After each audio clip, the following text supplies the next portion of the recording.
So Dan from Bristol Live, welcome to the channel. Thank you very much for coming on. How are you, first of all?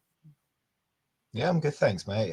Good Christmas, and yeah, look forward to get back into football, I guess.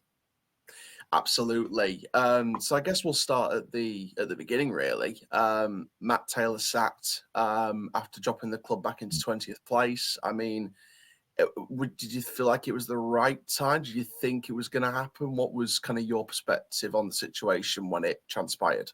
Yeah, I think it probably was the right time.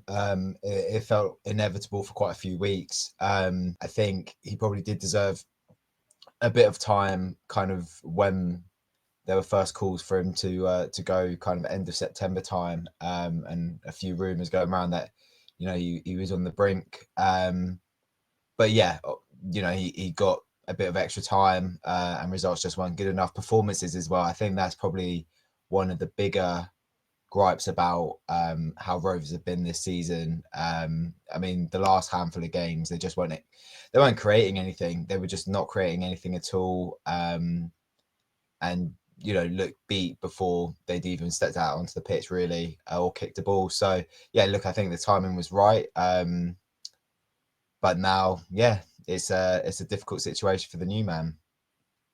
Yeah, and obviously speaking of the new man, Iñigo Calderón, the former Alaventes player, former Brighton defender, obviously not as untested, pretty much untested at senior level. Got a decent record at youth level in terms of coaching in recent years. What's the kind of early expectations here with Iñigo Calderón? I think from what I saw from the Bristol Rovers fans online, it's pretty much a case of it comes with a risk, but we're all behind it.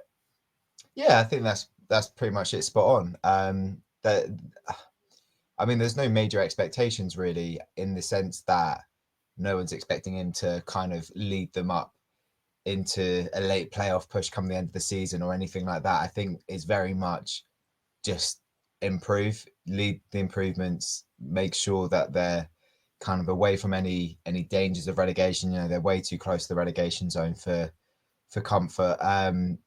So look, I don't think there can be expectations in the sense of anything magnificent. I think everyone's kind of positive that it's something different, but different doesn't necessarily mean good. So we'll have to see. Look, I'm excited by it. I think it's a really interesting appointment.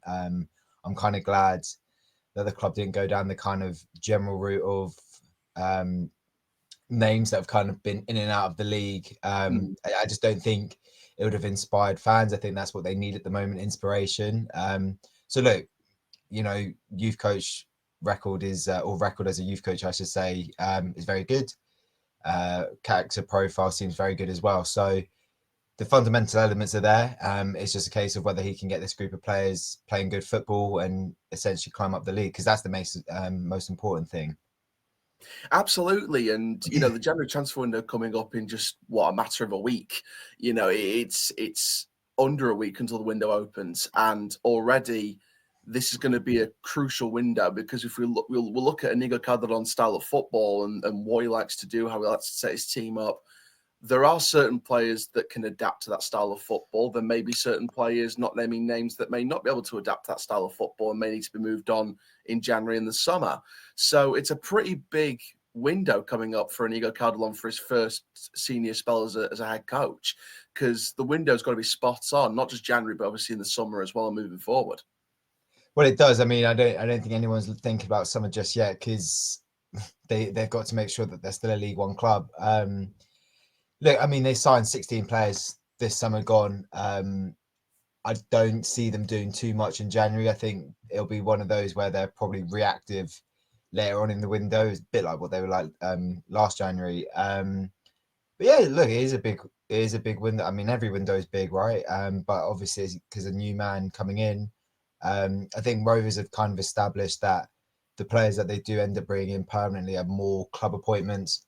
Same with coaches, as opposed to maybe specific players brought in by the manager at the time, just for a sustainability point of view. So I think he's going to have to work with what he's got a little bit. There might be a few, naturally being a youth coach, I think a lot of fans are already asking about whether there are any kind of youngsters at Brighton he might be able to bring in on loan or anything like that. But yeah, I don't see much happening. I think maybe one or two could leave, and naturally they'll have to replace them. But I don't think it's a massive window. I think they signed so many players and they invested so much over the summer that it's more about getting more out of the players that they already have, because too many of those 16 players just haven't been good enough yet.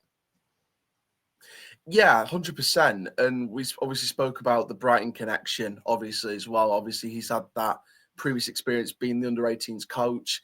There's one name immediately that springs to mind in terms of future loan deals in Joe Belmont, a striker that he knows very, very well at Brighton's academy, could do with some senior minutes, played in the Virtue Trophy been part of the Virtue Trophy squad this season on a number of occasions. For me, I think that obviously the Brighton connection is huge. And I think that comes on to the question of the loan market, because obviously loan market's quite a dominant force for League One and Two especially.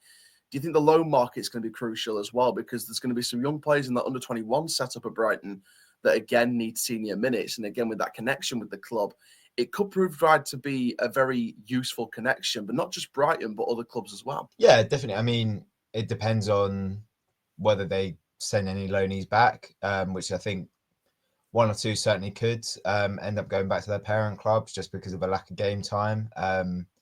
I think I'm right in saying that Rovers have used up all their loan spots at this moment in time. So yeah, I mean, if they want to bring anyone in, they're going to have to let a few go back. Yeah, 100%. And finally, then, so the question around the long term about Bristol Rovers under this new head coach, because Iñigo Calderón has the potential to really go far as a head coach. There's a lot of long-term potential with this squad. There's a lot of opportunity for him to use that youth integration experience that he had at Brighton. Is there a real buzz around Bristol Rovers with this appointment? Because it does feel like there's a lot of potential riding on this. But as I said in my other video on this, it kind of goes one of two ways. It's either going to go really badly or it's going to go really, really well. I don't think there's a middle ground with this appointment. Would you agree with that? Yeah, I do agree with that. I totally agree with that. Yeah, I guess you could call it a buzz. There's definitely initial excitement. There was excitement when Matt Taylor came in all honesty, maybe not as much as this, but I think it's just a case of excitement because it's something different. I think the vast majority of supporters were ready quite a few weeks ago to see the back of Matt Taylor, especially with some of the football that was being played and, you know, just how uninspiring it was at times.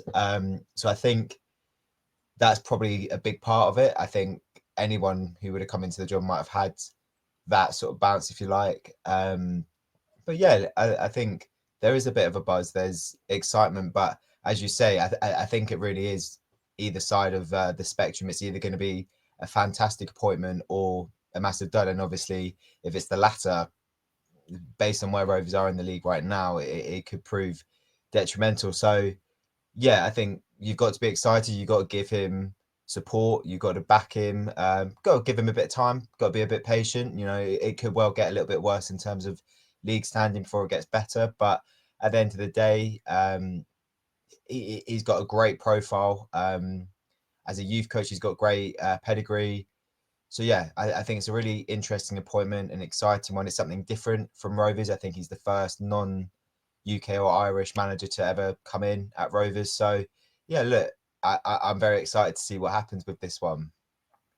Absolutely. And obviously I think the main talking point here with his appointment is obviously one thing he's not really worked with in the past as a head coach, and that is experienced professionals. That's the main stumbling block here in terms of recruitment, in terms of coaching, in terms of how he manages players, manages the media.